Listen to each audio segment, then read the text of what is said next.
은혜로운 찬양 감사드립니다. 우리 찬양대 실력이 대단하지 않습니까? 주의자가 오늘 임시로 우리 김인숙 목사님께서 주의를 맡아주셨는데 주의자가 바뀌었는데도 불구하고 전혀 흔들림 없이 귀한 찬양 해주셔서 참 감사합니다. 한 주간 평안하셨습니까? 네. 로마에 가면 로마의 법을 따라야 된다라고 하는 말이 있습니다. 다른 표현으로는 로마에 가면 로마 사람처럼 행동해야 된다라고 하는 그런 의미입니다. 이 말이 어디서 나왔느냐면 중세의 4대 교부 중에 한 사람이라고 할 수 있는 어거스틴이라고 하는 분을 여러분 들어보셨죠? 고백록이라고 하는 참 그 고전 중에 고전을 쓰신 아주 깊은 신학적인 그런 깊이를 가지고 있는 교부입니다. 여러분이 이 사람을 더 기억하게 되는 이유는 그의 어머니 모니카의 기도를 기억하고 있기 때문이라고 생각합니다.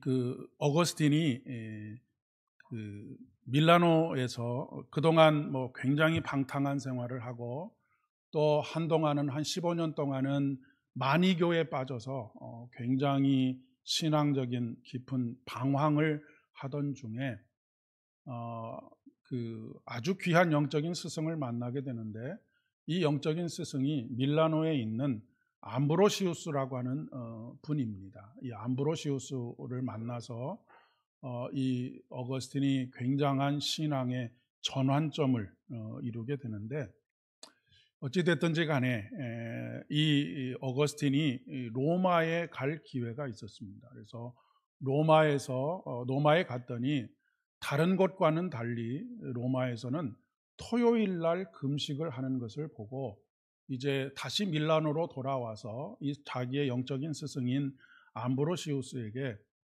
로마에 갔더니 토요일 날 금식을 하더라고 그렇게 이야기를 하자 이 암브로시우스가 어거스틴에게 로마에 가면 당연히 로마의 법을 따라야 한다라고 하는 데서부터 유래된 말이 로마에 가면 로마의 법을 따라야 한다라고 하는 말의 유래입니다. 우리가 어디 다른 나라에 여행을 가서 그 나라에는 그 나라의 풍습이 있고 그 나라의 법이 있습니다. 그런데 만약에 그 나라의 법을 무시하고 내가 평소에 살던 대로 내가 평소에 행동하던 대로 행동하게 되면 그것은 민폐가 되고 맙니다. 그렇지 않겠습니까? 그와 마찬가지로 우리가 로마에 가면 로마의 법을 따라야 한다라고 하는 말은 참 단순한 말입니다. 그리고 너무나 당연한 말이지만 신앙적으로 생각해 보면 굉장히 깊은 의미를 담은 질문이 될 수가 있습니다. 한동안 우리 사회에 헬조선이라고 하는 말이 굉장히 많이 회자되었던 적이 있었습니다. 지금은 그 당시보다 사정이 더 나아지지도 않은 그런 상황인 것 같습니다만은 우리 그리스도인들이 이 헬조선이라고 하는 말을 사용하는 것이 타당한가라고 하는 질문을 던져보게 됩니다. 물론 여러 가지 상황에 있어서 참 쉽지 않고 어려운 그런 상황이다라고 하는 것에 대해서는 이론의 여지가 없을 것 같습니다. 그런데 헬조선이라고 하는 것은 어떻게 보면 우리가 우리 신앙의 고백, 예수 그리스도를 믿음으로 말미암아서 우리 안에 이미 하나님의 나라가 이루어졌다라고 하는 관점에서 본다고 한다면 우리는 헬조선이라고 하는 환경 속에 살고는 있지만 우리는 그 헬조선이라고 하는 것은 어떻게 보면 사망의 권세가 다스리는 것과 같은 그런 사회 속에서 살고 있다라고 하는 고백인데 이미 우리 안에 하나님의 나라가 이루어진 구원을 얻고 살아가는 예수를 믿고 구원을 얻고 살아가는 우리들에게 있어서는 지금은 환경적으로는 어렵고 힘들지만 여전히 하나님의 통치와 섭리가 다스리고 있는 하나님의 나라를 살아가고 있다라고 그렇게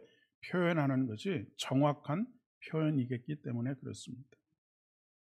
예수님께서 이 땅에 오셔서 처음 일성으로 회개하라 천국이 가까이 왔다라고 말씀하시고, 마태복음 12장 28절에서는 이미 하나님의 나라가 너희에게 임하였느니라 라고 말씀하고 계십니다.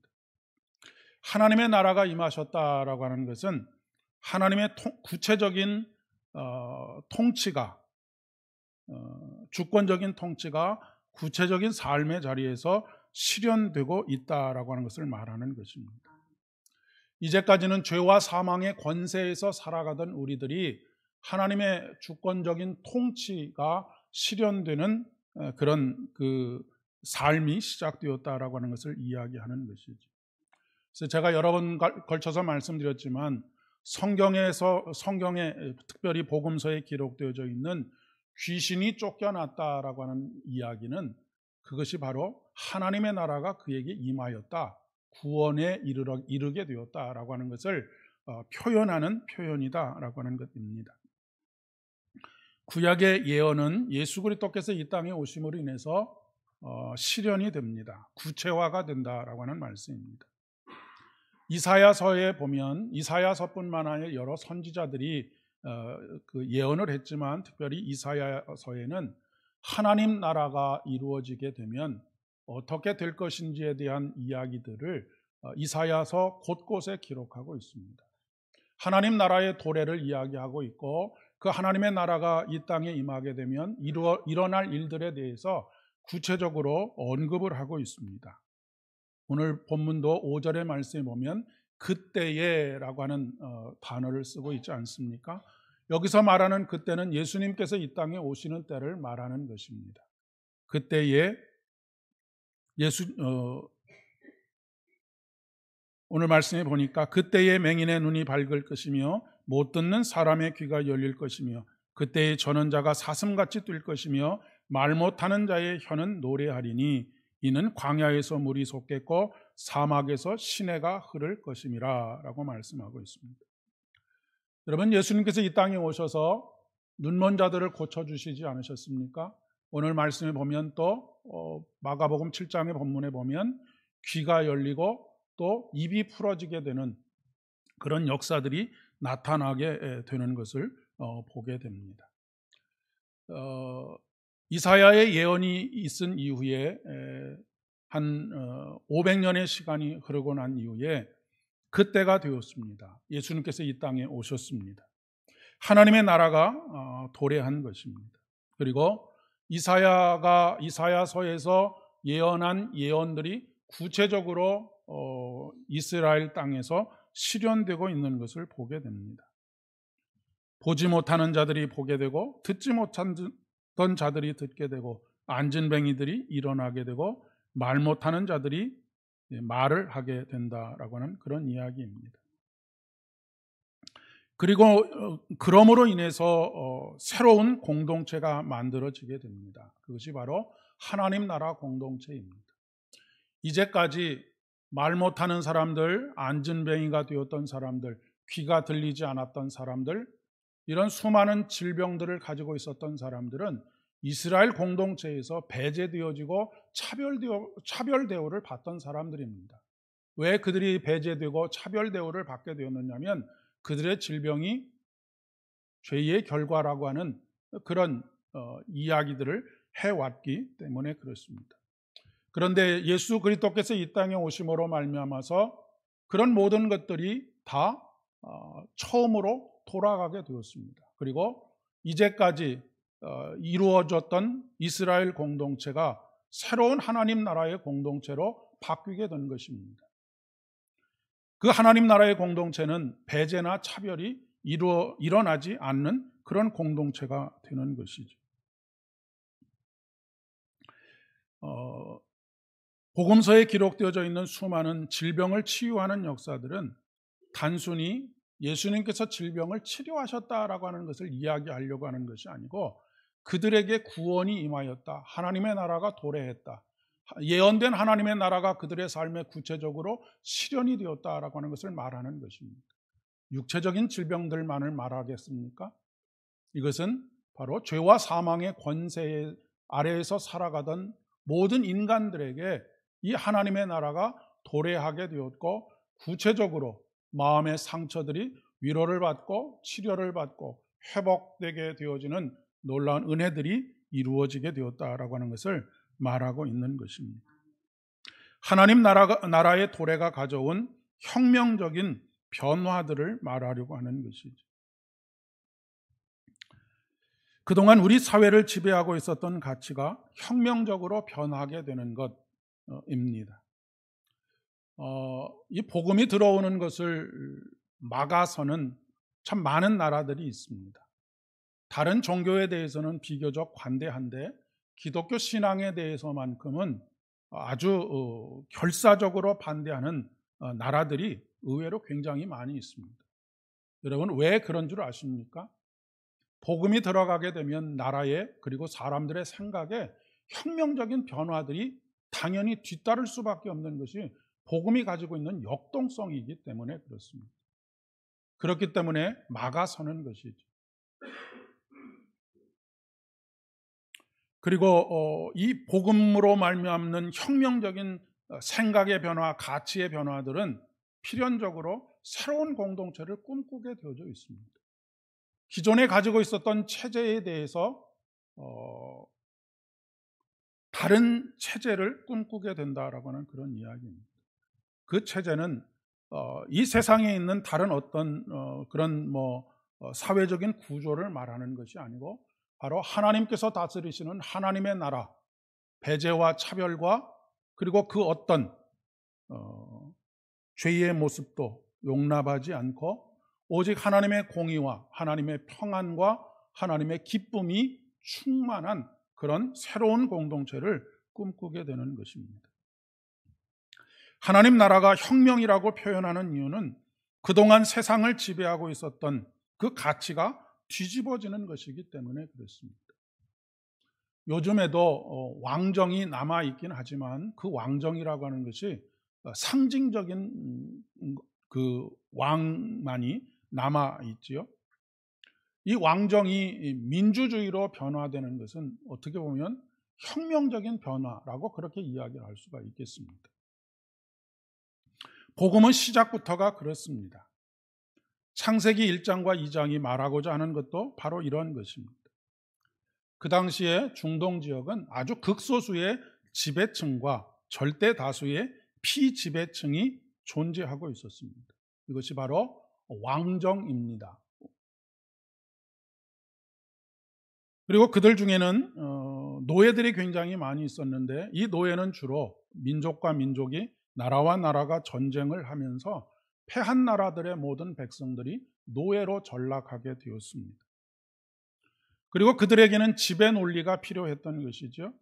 그 지배 논리의 핵심에 자리 잡고 있는 것이 지배 계층에 속해 있는 사람들은 신의 아들들이다라고 하는 것입니다. 그리고 그들을 제외한 모든 사람들은 노예들, 단순히 어떤 가치도 품지 못한 그런 도구에 불과한 존재들로 그렇게 이야기를 하고 있었던 것이죠. 나라가 세워지게 되면 우리나라의 경우에도 여러분이 아시는 것처럼 불교가 나라의 중심적인 어떤 통치 이념이 되었던 시기가 있고요. 조선시대에는 유교가 이념이 되어서 나라를 다스리는 그런 그 통치 이념이 되었던 것을 우리가 알고 있습니다. 지금은 민주주의 사회 체제가 우리나라의 통치 이념인데 이런 이념들은 완벽한 그런 것이라고 이야기할 수가 없습니다. 민주주의도 물론 장점들이 훨씬 더 많지만 단점들이 분명히 존재하는 것이기 때문에 그렇습니다. 이런 사회 속에서 그 당시에 이 왕이 지배하고 있는 그리고 극소수의 지배층들만이 신의 아들들이다라고 주장하는 이런 상황 속에서 반기를 든 사람들이 있습니다. 그 사람들이 누구냐면 바로 하나님께서 애굽에서 불러내신 히브리인들입니다. 하나님께서는 애굽에 더 이상 애굽의 종살이를 하지 않도록 하시기 위해서 다시 그들을 출애굽시키시지요. 그리고 하나님께서 다스리시는 하나님의 나라를 세우시기를 원하셨습니다. 그리고 그들을 불러내셨고 그들에게 하나님의 백성으로서의 삶을 고백하게 했던 것이죠.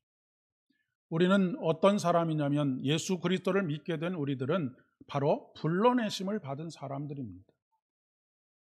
그리고 하나님께서는 우리를 우리의 삶의 모든 자리에서 하나님 나라의 백성으로 살게 하셨습니다.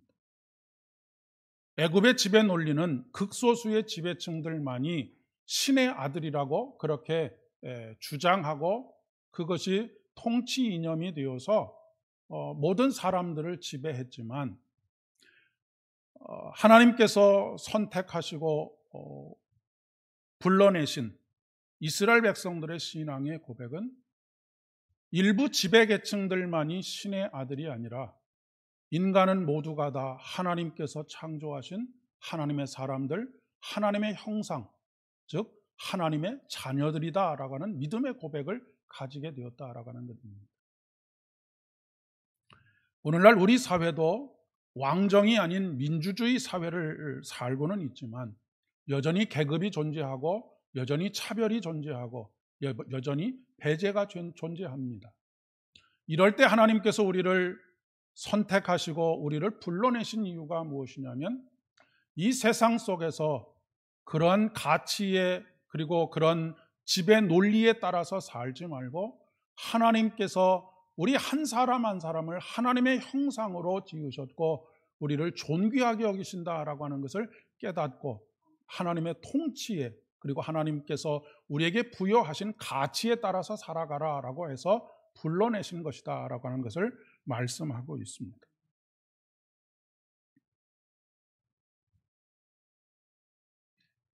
출애굽한 히브리인들은 비록 현실적으로는 떠돌이 노예와 같은 삶을 살고 있지만 그들이 천지를 지으신 하나님의 자녀가 되었다라고 하는 자기 정체성을 가지고 살았다라고 하는 그런 이야기입니다.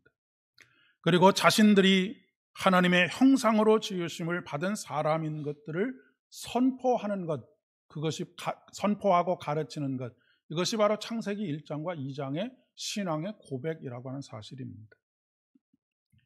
그리스도인이 된다라고 하는 것, 예수를 믿는다라고 하는 것은 바로 이런 사람들이 되는 것입니다. 우리는 예수 그리스도의 보혈의 은혜로 흙으로 만들어진 우리의 코에 생기, 즉 성령을 불어 넣어 주심으로 말미암아서 성령이 우리 안에서 역사하시는 생명이 되었습니다.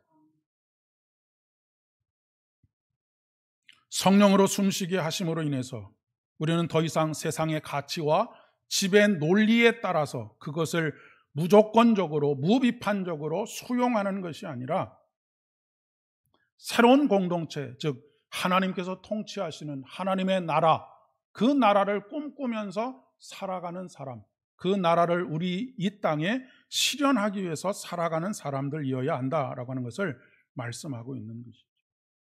이 세상의 한복판에서 우리가 하나님의 자녀된 것과 하나님께서 모든 우주 만물을, 세상의 모든 것들을 다스리시는 오직 유일한 통치자이신 것을 선포해야 한다라고 하는 것입니다.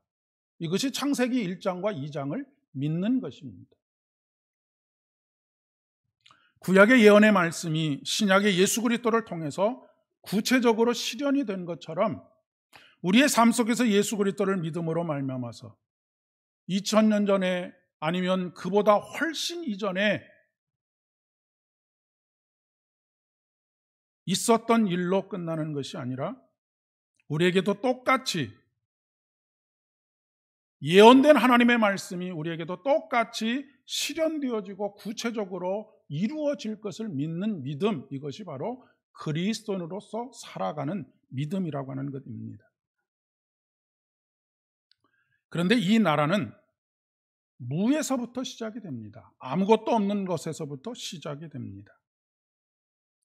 그가 지금까지 어떤 지위를 가지고 있었느냐, 어떤 명예를 가지고 있었느냐, 어떤 권력을 가지고 있었느냐 하는 것은 중요하지 않습니다. 이전 것은 지나갔으니 보라 새 것이 되었도다라고 말씀하고 계시기 때문에 그렇습니다.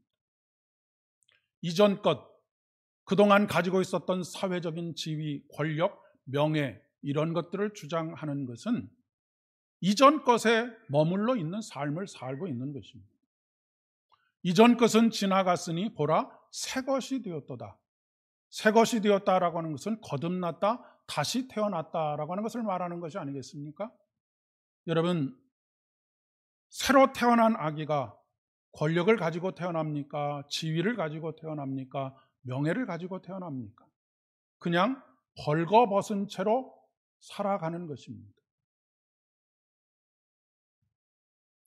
우리가 예수 그리스도의 십자가와 함께 죽는다라고 하는 것은 우리의 지위도 신분도 명예도 권력도 함께 그 십자가에 못 박히고 죽는 것을 의미합니다. 그리고 죽음은 모든 것이 다 끝나고 말지요. 그리고 부활이 새롭게 시작이 되는 것입니다. 그러니 부활의 신앙을 받아들이고 그 부활의 신앙으로 살아가는 우리 모두는 제로 베이스에서부터 시작이 되는 것이죠. 그리고 제로 베이스에서부터 시작이 되었기 때문에 우리에게 주어진 모든 것은 다 무엇이 됩니까? 은혜가 됩니다. 아무것도 없는 것에서 우리는 매일매일 예수로 숨쉬게 하셨고, 예수로 먹게 하셨고, 예수로 걷게 하셨고, 예수로 뛰게 하셨으니 모든 것이 사소하고 별로 가치 없어 보이는 모든 것까지도 다 은혜인 것입니다. 그리고 하나님 앞에 감사해야 할 것들이 되고 마는 것이죠. 오늘 마가복음 7장의 말씀에 보니까 예수님께서는 너의 출발이 어디냐라고 하는 것을 확인하는 그런 일을 하고 계시는 것을 볼 수 있습니다. 지금 이 두로와 시돈에서 귀신 들린 어린 딸을 가진 이 수로보니게 여인을 만나기 전에 예수님께서는 바리새인들과 서기관들과의 논쟁을 통해서 참 많이 답답하고 지쳐있는 그런 상황이었습니다. 왜냐하면 이 바리새인들과 서기관들은 그들의 지위와 그들의 명예와 그들이 가지고 있는 권력과 그리고 그들이 이룬 율법의 성취들을 자랑하는 사람들이었기 때문입니다. 아까도 말씀드렸듯이 이것을 자랑한다라고 하는 것은 그의 마음속에 하나님의 나라가 임하지 않았다. 죽고 다시 태어나는 거듭남을 받아들이지 않았다라고 하는 것을 의미하는 것입니다. 예수님께서는 이들과 늘 갈등과 충돌이 있었습니다. 그들은 하나님을 열심히 믿는다고 하고 있지만 결국 하나님의 나라를 받아들이지 않았던 사람입니다. 모든 것이 은혜라고 고백하기보다는 자신의 율법에 대한 성취가 더 자랑스러운 사람들이었기 때문에 그렇습니다. 오늘날도 우리가 신앙생활을 하면서 우리의 일터에서 이룬 성취들, 우리가 가족들에게서 이루어지는 어떤 성취들, 이런 것들을 물론 자랑스러운 일이기도 하고 자랑할 수도 있는 일이지만 이것은 자랑할 거리라기보다는 하나님께서 우리에게 베풀어 주신 은혜에 감사해야 할 일들이다라고 그렇게 이야기할 수 있는 것입니다. 두로 지방에 들어가서 이런 바리새인들과 서기관들과는 달리 두로 지방에 들어가서 더러운 귀신 들린 어린 딸을 둔 한 이방 여인을 예수님께서 만나게 되죠. 이 여인은 예수님께 자신의 귀신 들린 어린 딸을 고쳐달라고 간청을 합니다. 그런데 예수님의 반응은 차갑기만 합니다. 이제까지 예수님은 유대인과 이방인을 차별하신 적이 단 한 번도 없으셨는데 왜 예수님께서 이방인과 마치 유대인들을 차별하는 것처럼 그런 언행을 하고 계실까? 궁금할 수밖에 없겠습니다. 너무나 낯선 모습이기 때문에 그렇습니다. 여인이 자신의 어린 딸에게서 귀신을 쫓아내줄 것을 간구할 때에 자녀들을 먼저 배부르게 먹일진데 자녀의 떡을 개들에게 던짐이 마땅하지 아니하니라라고 말씀하고 계십니다. 여러분, 예수님께서 이 말씀을 통해서 의도하시는 바가 무엇이겠습니까? 개 취급을 당한다라고 하는 것은 더 이상 낮아질 수 없는 자리, 너의 출발이 어디냐라고 하는 것을 묻고 있는 질문입니다. 하나님께서 이스라엘 백성들을 출애굽시키신 이후에 가나안 땅에 들어가서 항상 기억할 것에 대해서 말씀하셨는데, 너희가 애굽에서 종 되었던 것을 기억하라라고 말씀하십니다. 출발이 어디였느냐라고 하는 것을 기억하라라고 말하고 있는 것이죠. 너의 현재 위치가 어디냐, 그 자리가 어디냐라고 하는 것을 묻고 계시는 것입니다. 여인은 이렇게 대답합니다. 올소이다마는 상아래 개들도 아이들이 먹던 부스러기를 먹나이다라고 그렇게 고백하고 있습니다. 이 여인은 바리새인들과 서기관들과는 달리 자신의 출발이 어디인지를 명확하게 알고 있습니다. 이 여인은 하나님의 나라를 그 마음속에 이미 받아들인 것이라고 이야기할 수 있겠습니다. 그래서 부스러기라도 주면 그냥 먹겠다라고 하는 것이 아닙니다. 아무것도 없는 가장 밑바닥에 있는 이제 새롭게 시작한 벌거벗은 나에게 주어지는 모든 것, 그것이 부스러기라고 할지라도 그것은 내게 은혜이고 내게 감사거리입니다 라고 하는 고백을 하고 있는 것입니다. 그리고 그 아이에게서 귀신이 떠나가게 되지요. 그 아이에게 하나님의 나라 곧 구원이 임하게 된 것을 의미하는 것입니다. 모든 인간은 빈손으로 태어납니다. 때문에 이 세상을 살면서 주어지는 모든 것은 은혜이고 감사입니다. 여러분, 죄를 짓기 이전에 아담과 하와가 어떤 상태에 있었는지 성경은 뭐라고 기록하고 있습니까? 그들이 벌거벗었다라고 기록하고 있습니다. 그러니까 그들은 그들의 손에 아무것도, 그들의 몸에 아무것도 걸치지 않고 있는 상황이었습니다. 그러니 그들에게 주어지는 모든 것은 은혜요 감사였던 것이죠. 그런데 죄가 그들 안에 들어오게 되니까 이것을 걸칠까 저것을 걸칠까, 이것을 먹을까 저것을 먹을까, 그것이 늘 관심사가 되었고, 조금만 부족해 보이는 듯한 것, 가치 없는 것들이 부스러기가 주어지게 되면 불같이 화를 내는 그런 인생을 살아가게 되는 것입니다. 우리가 자존심과 자존감, 이 두 가지 단어는 비슷한 것 같지만 근본적인 차이가 있습니다. 자존심이라고 하는 것은 남이 나를 어떻게 보느냐 하는 것입니다. 남이 나를 내가 생각하는 것보다 가치 없게 보아주면 자존심이 크게 상하게 됩니다. 그리고 남이 나를 잘 평가해주면 한없이 자존심이 고양되게 되어져 있습니다. 그러니까 남의 평가에 의해서 내가 좌우되는 것이죠. 내 자존감이라고 하는 것은 내가 나를 보는 것입니다. 그런데 내가 본 나, 예수 그리스도 안에서 내가 본 나는 어떤 사람이냐면 아무것도 없는 벌거벗은 채 있는 그런 사람입니다. 이제 새롭게 출발하는 사람인 것입니다. 소크라테스가 너 자신을 알라라고 하는 말을 했습니다. 이 말의 의미는 너의 무지함을 깨달으라 라고 하는 것입니다. 네가 알고 있다고 생각하지만 아무것도 알고 있지 못하다라고 하는 것을 깨닫는 것으로부터 새로운 인식이 시작이 된다라고 하는 것을 말하는 것이 바로 너 자신을 알라라고 하는 말의 의미입니다. 그렇기 때문에 자기 자신을 아는 사람, 자기 자신의 무지함을 깨닫는 사람, 알고 있다라고 생각하지만 아무것도 알고 있지 못하다라고 하는 것으로부터 새롭게 시작하는 모든 사람들에게는 자존심이라고 하는 것이 있을 수가 없는 것입니다. 오늘 수로보니게 여인이 바로 그러한 상태를 깨닫게 된 것입니다. 나의 무지를 깨닫고 내가 아무것도 없는 그저 흙으로 와서 흙으로 돌아가는 존재라고 하는 것을 깨닫게 된 것입니다.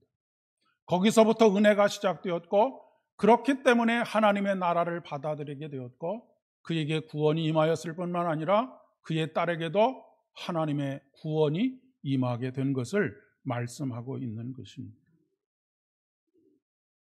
이방 여인은 그렇기 때문에 개 취급을 당해도 전혀 자존심이 상하지 않았던 것입니다. 이런 사람만이 진정한 은혜를 갈망하게 됩니다. 그리고 그 은혜가 임했을 때 그녀는 더 이상 개나 돼지가 아닙니다. 하나님의 나라가 그에게 임하게 되면 그 여인은 왕 같은 제사장이 됩니다. 아담과 하와처럼 벌거벗었으므로 시작된 인생이 이러저러한 이유들로 인해서 차별하지 말고 배제하지 말라는 것입니다. 모든 인간의 출발은 똑같습니다. 그가 금수저를 물고 태어났듯 은수저를 물고 태어난 듯 아니면 흙수저를 물고 태어났어도 우리 모두는 예수 그리스도 안에서 그분의 십자가 안에서 죽음을 당한 사람들이기 때문에 그렇습니다. 우리는 십자가와 함께 죽었습니다. 그러니 우리는 새로운 출발점에 서 있는 것입니다. 사랑하는 여러분, 그러니 마치 오늘 수로보니게 여인이 부스러기조차도 은혜요 감사로 고백하는 것처럼 우리의 일상의 삶 속에서 저와 여러분에게 주어지는 모든 것, 그것이 남들은 부스러기라고 평가할지 몰라도 그것을 은혜로 알고 그것을 감사하게 되면 그곳에 구원이 임하고 이 땅에서 헬조선이 아니라 천국을 살아갈 수 있는 참으로 복된 인생이 되는 것입니다. 오늘 시편의 말씀에서 그렇게 말씀하고 있지 않습니까? 귀인들을 의지하지 말라, 또 도울 힘이 없는 인생도 의지하지 말라. 이 말은 어떤 말이겠습니까? 세상의 가치에 따라 살지 말라는 말씀입니다. 세상의 모든 사람들은 귀인들, 나에게 귀인이 될 사람이 누군지를 찾습니다. 그리고 도울 힘이 없는 인생을 의지하면서 사는 것이 이 세상을 살아가는 사람들의 삶의 방식입니다. 그러나 너희들은 그렇게 살지 말라라고 말씀하시면서 이렇게 말씀하십니다. 야곱의 하나님을 자기의 도움으로 삼으며 여호와 자기 하나님에게 자기의 소망을 두는 자가 복이 있다라고 말씀하십니다. 이번 한 주간도 다른 것을 의지하지 마시고 오직 여호와 하나님을 의지하시고 오직 여호와 하나님께 소망을 두고 살아가는 저와 여러분 되실 수 있기를 바랍니다.